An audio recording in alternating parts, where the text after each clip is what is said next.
Information hub کے ناظرین السلام علیکم، میں ہوں آپ کا ہوسٹ طیب منور۔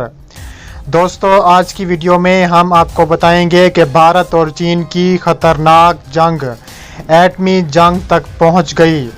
دنیا کے سب سے خطرناک ملک اور چین کے بہترین دوست سمجھے جانے والے شمالی کوریا نے چین کا ساتھ دیتے ہوئے ممبئی اور دہلی کو ملیہ میٹ کا اعلان کرتے ہوئے اب شمالی کوریا نے ایٹمی ہتھیار لداخ منتقل کر دیے ہیں۔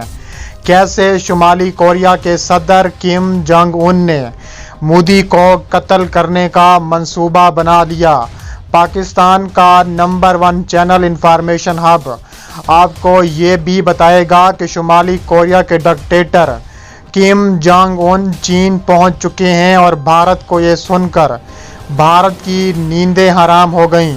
شمالی کوریا نے چین کے ساتھ پنگا لینے پر بھارت کو عبرت کا نشان بنانے کا اعلان کر دیا، اور ویڈیو کے آخر میں بتائیں گے کہ بھارتی فوج کے ہتھیار ناکارہ ہو گئے۔ خفیہ ایجنسی را نے نریندر مودی پر بجلیاں گرا دیں۔ دوستو، ویڈیو میں آگے بڑھنے سے پہلے آپ سے گزارش ہے کہ اگر آپ پاکستان سے محبت کرتے ہیں تو ہماری ویڈیو کو ضرور لائک کریں اور نیچے چینل کو سبسکرائب کر کے بیل آئیکن پر ضرور کلک کریں۔ دوستو، چین کے بہترین دوست اور دنیا کے خطرناک ملک سمجھے جانے والے شمالی کوریا اور اس کے ڈکٹیٹر کم جونگ ان اب بھارت کو ملیہ میٹ کرنے کی تیاریاں کرنے لگے ہیں۔ کم جونگ ان نے اعلان کیا ہے کہ بھارت نے ان کے بہترین دوست چین سے پنگا لیا ہے، اب بھارت کو اس کا خمیازہ بھگتنا پڑے گا۔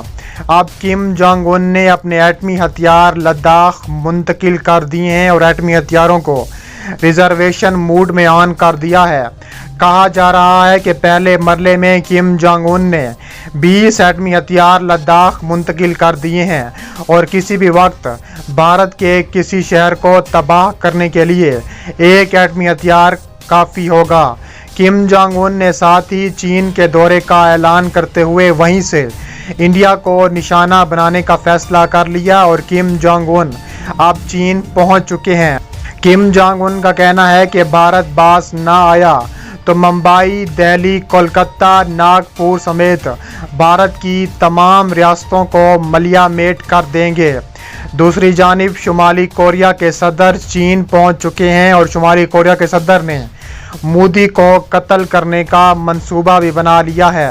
شمالی کوریا کے رہنما کم جونگ ان 4 روزہ دورے پر چین پہنچے ہیں۔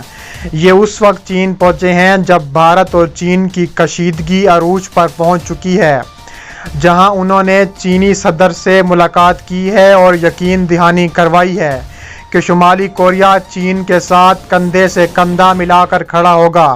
شمالی کوریا کے پاس جتنے بھی ہتھیار ہیں وہ سارے چین کو دیے جائیں گے تاکہ چین بھارت پر حملہ بہترین طریقے سے کر سکے اور بھارت کے مختلف علاقوں پر قبضہ کر سکے۔ مہر خبر رساں ایجنسی سپوٹنک کے حوالے سے نقل کیا ہے کہ شمالی کوریا کے رہنما کم جونگ ان 4 دورے پر چین پہنچ چکے ہیں کیونکہ چین اور بھارت کی جنگ چھڑ گئی ہے، جہاں انہوں نے چینی صدر سے ملاقات کی ہے اور چینی صدر کو یہ دعوت دی ہے کہ وہ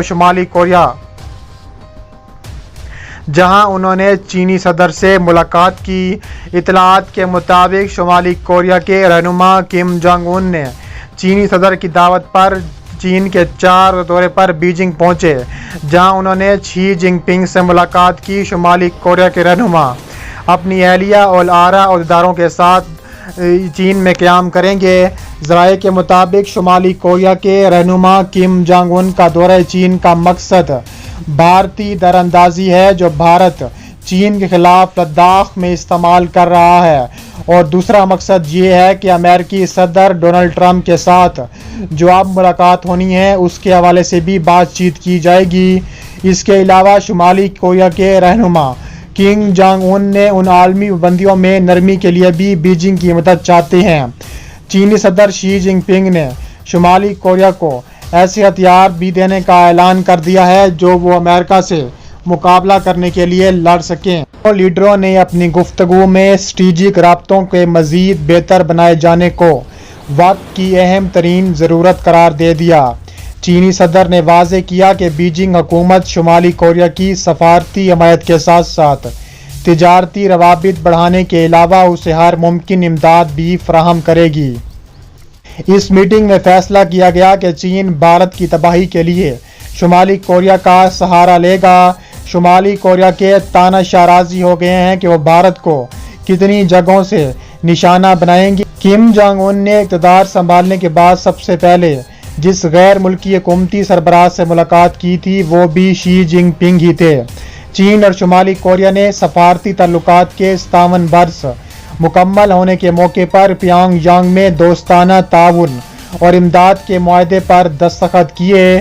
खबरसां एजेंसी के मुताबिक चीन और शुमाली कोरिया ने सफारती ताल्लुकात 57 बरस मुकम्मल होने के मौके पर प्योंगयांग में दोस्ताना ताउन और इमदाद के मुआहदे पर दस्तखत किए गए हैं। इसके अलावा इस सिलसिले में एक तकरीब से खिताब करते हुए चीनी सफारतखाने के नाज़िम उल अमूर ज़ेंग चेंगजेंग ने इस मुआहदे को तारीखी करार दिया।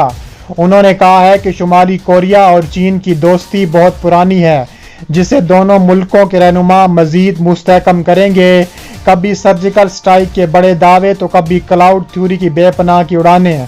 अब शुमाली कोरिया ने जब भारत को धमकी दी तो भारत ने भी तैयारियां शुरू कर दी हैं। भारत ने शुमाली कोरिया को धमकी दी है कि अगर शुमाली कोरिया ने इस तरह की हरकत करने की कोशिश की तो प्योंगयांग को उड़ाकर रख देंगे।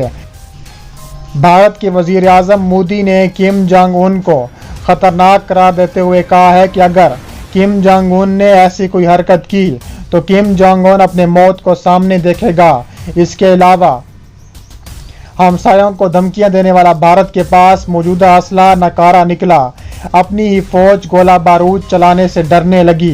भारतीय प्रधानमंत्री की बड़ी बड़ी बोंगियां हवा हो गईं।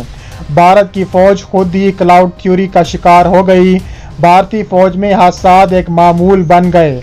लड़ाका त्यारे उड़ते ताबूत बन गए। टैंकों के गोले अपने चलाने वालों को ही निशाना बनाने लगे। भारतीय फौज ने वजारत दिफा को इस हवाले से 15 सफ़ात की रिपोर्ट भी जमा करा दी है जिसके मुताबिक भारतीय फैक्ट्रियों में तैयार करदा गोला बारूद नाकिस और घटिया तरीन है जो पड़े पड़े स्याह हो जाता है। 5 साल के दौरान टैंकों के गोलों से 40 से ज़ायद हादसात पेश आए जबकि 40 mm से लेकर 155 mm तक के गोले भी नाकिस हैं जिन्हें अर्जुन टैंक और बूफर्स गन इस्तेमाल किया जाता है। रिपोर्ट के मुताबिक असलहा चलाने के दौरान हादसात पेश आ रहे हैं। हलाकतें और फौजियों का जख्मी होना मामूल बन चुका है। इसी वजह से फौज का अपने असले पर एतमाद भी ख़त्म हो गया है। भारत की दिफाई सलाहियत बोसीदा और हथियार नाकारा हो चुके हैं। भारत के पास असले के ज़खायर भी 2 महाजों पर जंग के मुतहम्मिल नहीं हो सकते।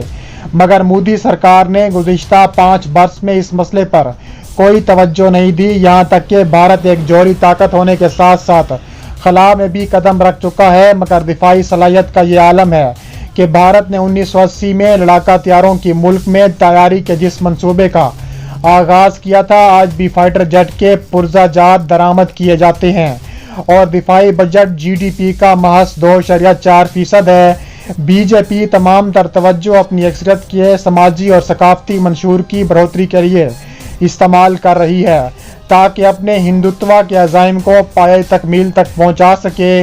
बीजेपी हिंदी के खपत का शिकार है जबकि मुल्क की 58% आबादी हिंदी नहीं समझती। खपत इससे भी ख़तरनाक अमर ये है कि बीजेपी जिस कौमियत के तस्वुर को फ़रोग दे रही है उसकी बुनियाद सनफी और नस्ली तासुब पर इस्तवार है।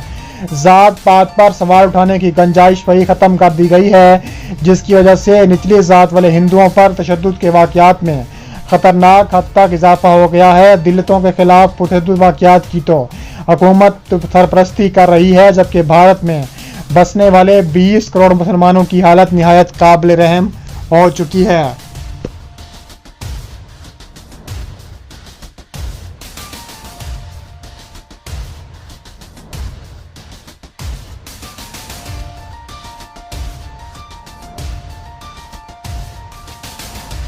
पेज पर भी ज़रूर फॉलो करें। मिलते हैं नेक्स्ट वीडियो में। अल्लाह हाफिज़।